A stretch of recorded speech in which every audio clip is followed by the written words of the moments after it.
Hi, everyone. This is Frank DeRose, bass instructor at the School of Blues, with the next installment of Blues Jam Survival Songs We Should Know. Today, I'm going to show you what to play on Jimmy Reed's Bright Lights, Big City. Now, Jimmy Reed, in this song and in many of his songs, did not have a bass player. But there was 3 guitar parts, sometimes 4. Other artists that come to mind, like Little Walter, many songs didn't have bass. Sonny Terry, Brownie McGee had no bass. And Robert Johnson, of course, just by himself playing guitar. So one of the things I use when I'm trying to determine a bass part is twofold.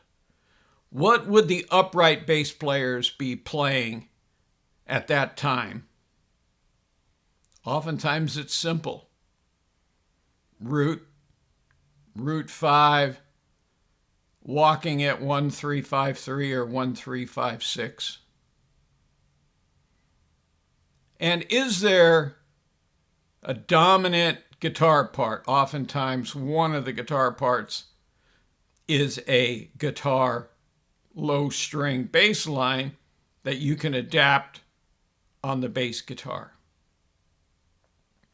So now on Bright Lights, Big City, I'm going to show you what I would play routinely and what I coach the people to play at a blues jam when somebody calls off a Jimmy Reed song like Bright Lights, Big City or Baby What You Want Me to Do.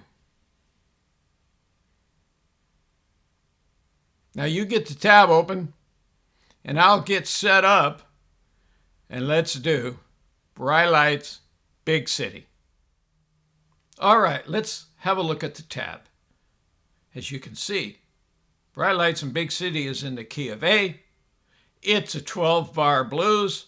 It does not have a quick change, meaning in the second measure, we're staying on the 1, not going to the 4. And there is a turnaround, meaning that in the 12th measure, the guitars are going to play the 5 chord. In this case, it's an E chord. I tried to simulate the Jimmy Reed introduction on my Band in a Box version, and I played some of the guitar parts. The intro is 4 measures long. It's a full 3 measures of the A, plus the first beat of measure 4, the A, and then starting on the second beat, we play the 5 for the balance of the measure. Now there's, in the Jimmy Reed version, you hear a guitar that plays this sound.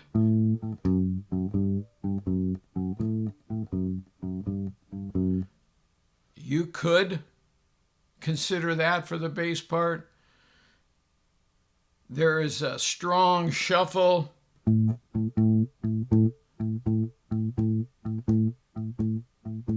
You could consider that for a bass part based on the context of the people you're playing with. You could even consider doing a country Root 5.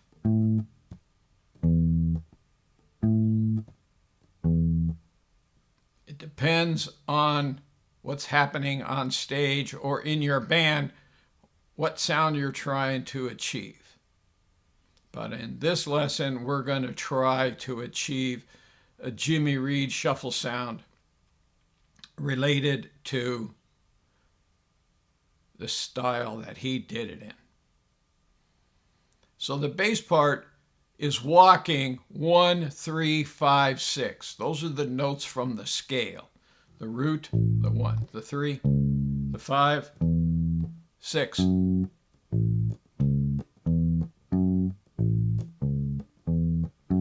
That is going to be the bass pattern. So now I'm going to look down here. I'm going to fire off the MP3 and play with me. We'll do the intro and then the first 12 bars.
Bright lights, big city. Giving you an example of the kind of bass line that you could play at a blues jam and or in your own band that is adding this song to its repertoire. So now don't go anywhere.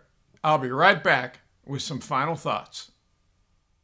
Oh yeah, that was fun. Jimmy Reed takes me back to when I was just a teenager, old enough to drive. Jimmy Reed blasting on the car radio, cruising down the avenue with all the other cruisers. Now, if you've enjoyed today's lesson, feel free to provide a tip through my PayPal account. No amount is too small. I'd really appreciate it. If you'd like to learn more about blues bass playing, get my books. They're over my shoulder. The Blues Bass Method book is the blue one. The Blues Bass Play-Along tracks with 15 full-length song styles. And the green one is the Essential Blues Bass Grooves. It shows you chord progressions and bass grooves and gives you an up-close and personal view into the drum part and the rhythm guitar parts, as well as the bass part. And if you'd like some personal coaching, contact me. We can set up some time on Skype. So until I see you again, keep on thumping that bass. Bye for now.